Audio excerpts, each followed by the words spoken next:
Hey everyone, I know it's the last panel at the subnet stage, so I want to thank everyone here for sticking around. So I'll just go ahead and kick it off with the first question. So why don't we, introduce who you are and the company that you represent? Sure. Hi everyone, I'm Dhawal, and I'm the co-founder and the chief business officer at Frontier. And Frontier is a non-custodial wallet that supports 15 chains, and we've verified all the dApps that we've integrated, and we have 75 plus dApps. Right now, we have 300,000 users. Do check us out when you get a moment.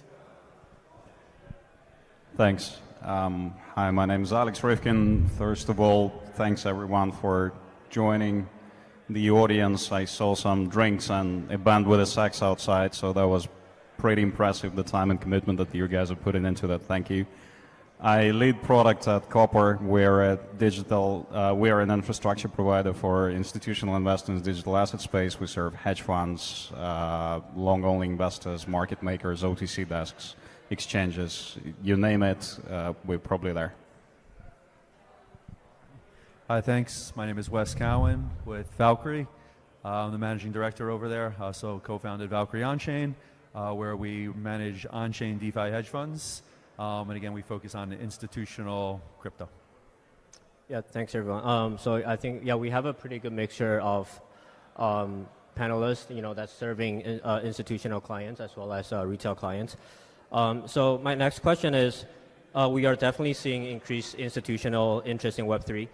So based on your observations of your users, clients, or limited partners, have you guys, how have their interests around crypto evolved over the past couple of years? Have they become more accepted of, something like DeFi, GameFi, or even NFTs?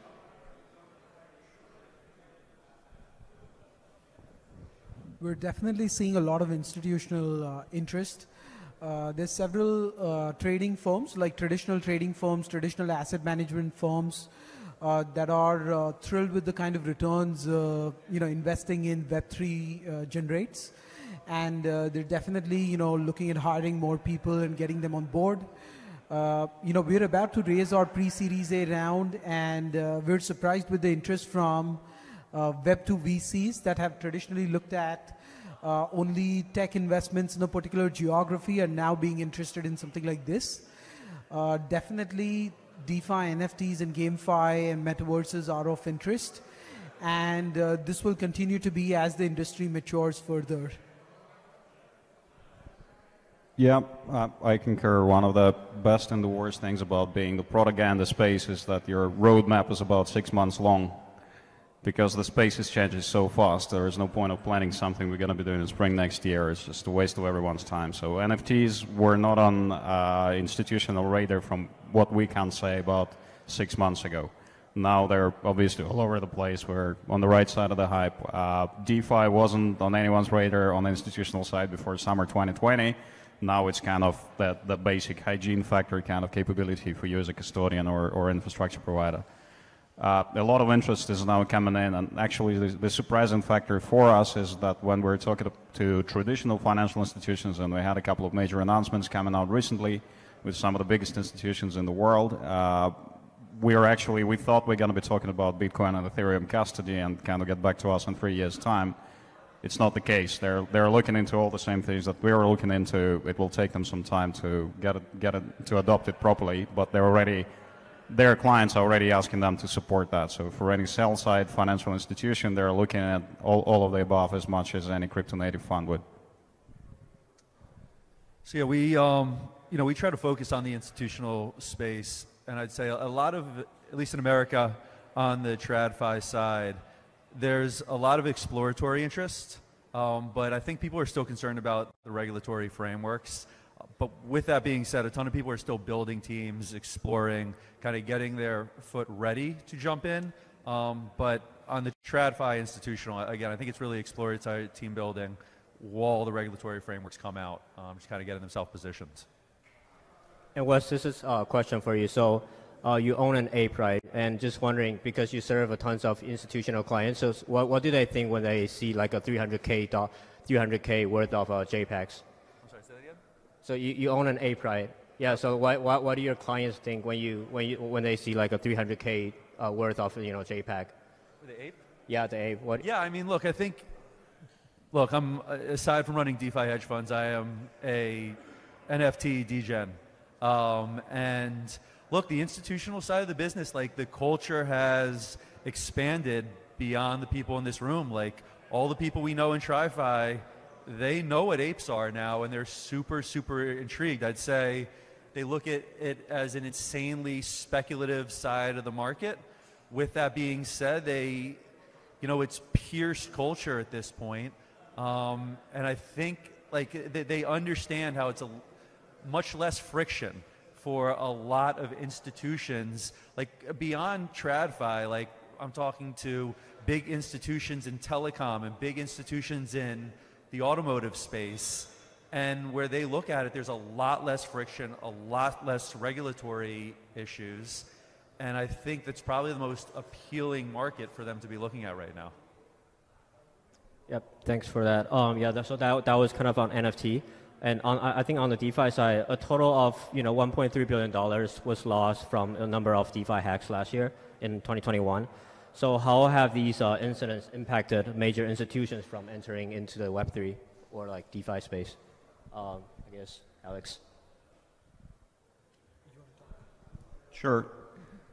I think everybody kind of came to terms with all sorts of cyber risks, and actually our business is making sure that the operational side is very tight. And institutions, they kind of started their knee-jerk reaction to everything is we have to do everything ourselves and we need to own it. That's not the case in crypto. I think they figured out they need to partner with existing players, and that's kind of one of the major parts of the thesis for the likes of ourselves or a lot of other people in the space, I'm sure for you guys as well.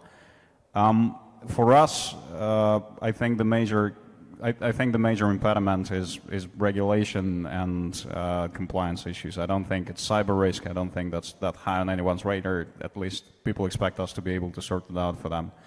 The kind of clarity and uniformity of regulations across major jurisdictions will be very, very helpful, and that's kind of the biggest gate in the space, the biggest gatekeeper in the space. And everything to do with compliance issues, we all know identification of the counterparty is what's kind of on top of every regulator's mind. Don't say the word decentralized, that pisses them off, and that type of thing. Once that is solved, cyber is not going to be an issue. I think we're going to see a lot of hacks, especially with bridges and many others. The biggest risk in DeFi is not loss of your seed phrases or your private keys, but it's more from malicious smart contracts. Just this morning, I read about one of the VC funds losing, a couple of million in a hack. And it was more so to deal with, malicious emails sent out and someone clicking that in a rush. I think for this to improve, there is a lot of education required for like new fund managers or new asset managers. A lot of it is lacking. A lot of people don't understand custody very well. Also, asset managers currently don't have a seamless way to move their assets from a hot wallet to a cold wallet and understand the risk thereof, and then move their assets quickly. So let's say, an asset in your portfolio jumps 20% or falls 20%. You want to sell off. Traditionally you would have to move from a cold wallet. Ideally it might be a hardware wallet. Move it to a hot wallet, sell it, and then move the funds back. All of this triggers, several compliance issues which may not be addressed very well. I'm based out of Toronto, and we do face a lot of regulatory hurdles when it comes to managing crypto assets. And a lot of times, the problem is compounded because regulators don't understand cryptocurrencies very well. So all of that, needs a lot of education, clear laws, which are clearly missing right now. Thanks. And Alex, you touched on regulation, and I'm wondering, because Copper is very institutional focused with another focus on security. So just wondering, what's like, how's your product designed in a way that user has proper exposure to riskier assets, but at the same time without sacrificing security? That's kind of the whole business, and building the proper level. I think we're an MPC custodian, so I think for anybody who is familiar with multi-party computation, that's basically the kind of a gold standard, not just for managing crypto assets, but slowly kind of getting adoption in just storing anything of value, any cryptographic materials. People store documents using MPC and things like that, so anything of value. So that helps with a layer of regulation, which is also kind of on one hand appealing to the regulators. On the other hand, if you're talking to, like off the top of my head, you talk to the guys in Wyoming, to the regulators, you read the law, and it says that cold custody is whenever your private key is stored on an offline hardware device with two people with security badges required to have access to it. That's written in the bloody law. So when you start talking about MPC, you actually need to discuss it with the regulators to a very significant degree to get them to accept that, you know, maybe just pure offline custody of the private key with a unilateral control is not really the safest, the most secure solution out there. So it's constant work with the regulators. There are a lot of education, as you mentioned, and not just for the market participants, but for the regulators as well. They are probably, the regulators in the US, I would say, are probably about 3 years behind the industry, and the regulators anywhere else are at least 3 years behind the regulators in the US. That's kind of, aside from maybe Germany, that's kind of my assessment. See, I'd say from my side, because we manage DeFi, on-chain DeFi hedge funds, like I think a lot of people have to take into account the risk-adjusted yield on a lot of these assets. You know, you see crazy high yields, but a lot of it are coming from contracts that are unaudited, from anonymous teams, etc. And when you're calculating your net yield, you have to assume that if you're playing in that world, you're going to get exploited and really have to adjust that yield down by that denominator. So, you know, for us, what we do is we have like a grading system prior to going into any contract. So we won't go into anything that hasn't been audited. Again, the auditors have to be an auditor that we're comfortable with. So we have a list of auditors that if it's not audited by one of them, we'll exclude the contract regardless. Age of contract, if the team's doxed or not doxed, if the company's been exploited in the past, and basically just running through a grading system A through C, and that basically determines how much assets, if any, we could put into it. And even any yield we look at it, we try to do risk-adjusted yield, because I think people really take it for granted when they see these massive yields from doxed, non-audited contracts. Got it.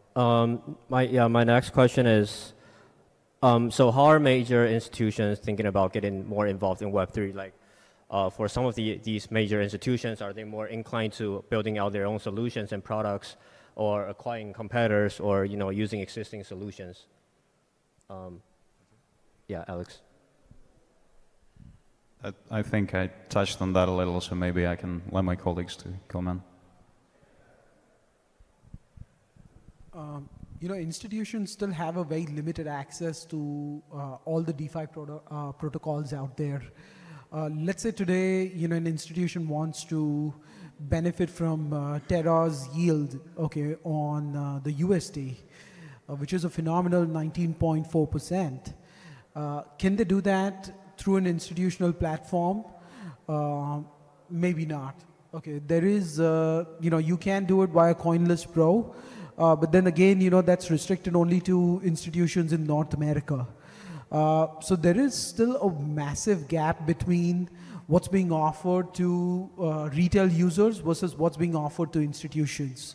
And this gap can only be bridged when, all developers, say various stakeholders across the institutional investment value chain, as well as, service providers and everybody else comes together and offers a unified solution, which is something which is clearly missing right now.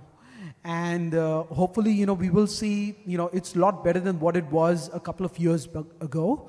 And hopefully, things will improve in the near future. So I think that it's super interesting, just kind of, we are on the subnet stage, right? And I think if you're looking for like long-term institutional adoption, kind of to answer your question, like this subnet structure that Avalanche is doing, a couple other chains have done, but Avalanche may really be in the place to have a lead, is a really interesting structure for large-scale institutions, right? Because they're not going to your question, they're not going to really be comfortable building their own blockchain for all the risk, the tight squeeze on the developer talent, being able to use a mainnet security, mainnet speed, and everything like that. And I think this evolution of subnet infrastructure is going to be really, really appealing to large institutional banks, large institutional telecom companies, where they could not sacrifice necessarily speed, rely on established secure blockchains, but still be able to have their own validators, have a closed circuit if they need be, open it to whatever other validators, whatever users have KYC or AML.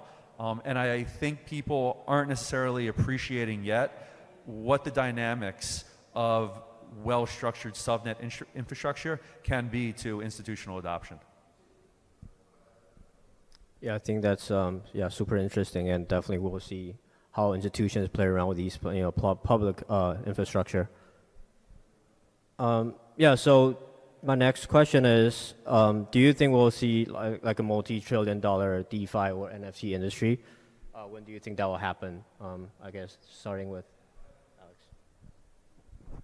What a great question. Yeah, multi-trillion DeFi Timing the market is my favorite thing.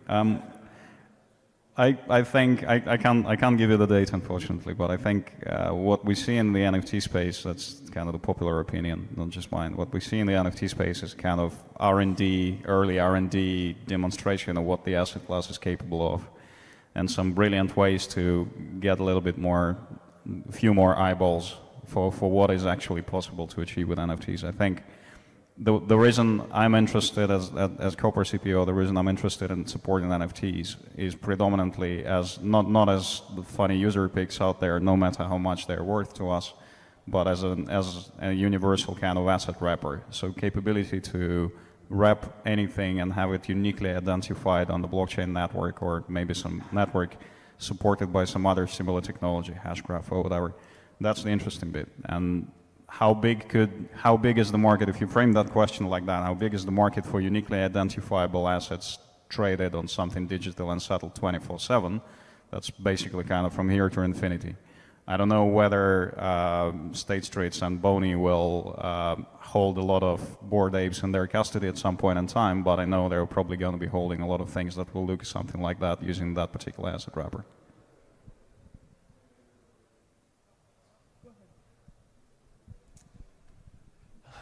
Again, timing of it is difficult. Obviously, yes. I mean, multi-trillion. So he said, look, the global financial markets, I think it's like a $400 trillion market, right? Global markets. We're going to have turbulence when regulation comes in. I think clearly DeFi is going to become a massive part of that. I think you're going to obviously need the banks to absorb a tremendous amount of liquidity there to make it multi-trillion. Look, I run DeFi hedge funds again. But I think NFTs are probably going to be the gateway to the fastest growing side of the market. GameFi and NFTs, again, I think that's going to be how so many wallets adopt on people's phones, right? It's going to be tickets, events, sliding into things, and then crypto evolves from there.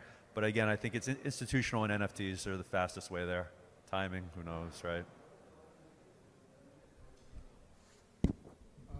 I think overall, if previous trends are anything to go by, we should see it maybe in the next 3 to 4 years. There are more than 60 chains. There are a lot of missing infrastructure pieces between them to allow you to successfully arbitrage, say liquidity mining returns on one chain versus another. And all of that, still requires a lot of manual work. Once all of these missing pieces are plugged in, we'll also see a wider institutional interest coming in, and hopefully we'll see like several trillions, okay, not just a few. But what I'd say to that, I think where you see all these chains, if this is going to become a multi-trillion-dollar market, most of the chains are going to get completely smashed, right? Once the market gets that size, there's going to be absorption by a few chains, right? Ethereum is here. There's no stopping it at this point. Avalanche, obviously, I think it has a real place in this market, and a couple other ones. But I think it's easier, actually, for multiple chains to live in a smaller ecosystem when once it really grows, they're just going to smash all the chains. And I think we're only going to have a few chains left at that point. I think we'll see chains specializing in certain aspects. So just like, nobody's building DeFi on Ronin right now. because it's a chain that has a specific use case. Similarly, everybody will try to address certain segments, but yes, we will see consolidation for sure. Yeah, thanks everyone's answer. I'm definitely very excited to see Citadel or like James Street trading like fractionalized apes. I think that would be super cool. So I think we have time for one last question. So this is like a very simple one. Just give your one prediction about institutional crypto adoption this year. So you said this year? Yeah, this year. I wouldn't be surprised if we start seeing a wave of mergers and acquisitions, right? I like super interesting how Bored Ape Yacht Club acquired Meebits and Punks. I think as you have cleaner regulatory framework, I think you could see some mergers and acquisitions in TradFi coming into crypto, and I think you'll have crypto on crypto mergers. I think there's interesting structure where you could actually acquire DAOs and leave the coin structure independent to make it cleaner, like what you saw done where like Yuga Labs put their coins separately. But I think it's a natural part of the consolidation, and you haven't seen it occur yet. You just haven't seen, like I think Maker is prime for an acquisition by a major bank, and I think we'll end up seeing a major wave. I would, once it starts, I think it's going to be a race for acquisitions to become, and I believe we see it start this year. Yeah, I would think that this year we will see the first wave. There are already a few here and there, a few traditional investors raising specialized crypto funds, but I think we will see towards the end of the year, we may see a wave of traditional investors, more of a risk-seeking kind of investors. So your hedge funds, anybody who can price the risks really well and for whom everything is basically an asset class. I think we will see a wave of them coming into the space properly speaking, a few percent of their portfolio for an allocation, but it's going to be meaningful. And I think that's maybe not for this year, but early next year we can probably see a few major custodial institutions actually offering custody of crypto assets to select groups of their clients alongside with traditional assets. We are already seeing a massive amount of mergers and acquisitions within this space. PayPal earlier this year acquired Curve, that's focused on security and custody of assets. We're also seeing a lot of traditional Web2 firms, including Facebook and many others. They all are focusing on acquisitions. So I think that should bring in a new level of growth once they start leveraging their user base and introduce them there. And obviously, the institutional adoption will continue to rise, as well as more and more firms sort of see that, they have, missed out on what they could, and they'll probably try to join the bandwagon. Yeah, I think these are super interesting predictions, and we'll see how they play out, if they play out this year. Yeah, thanks for everyone for coming today, and I hope you enjoyed the panel.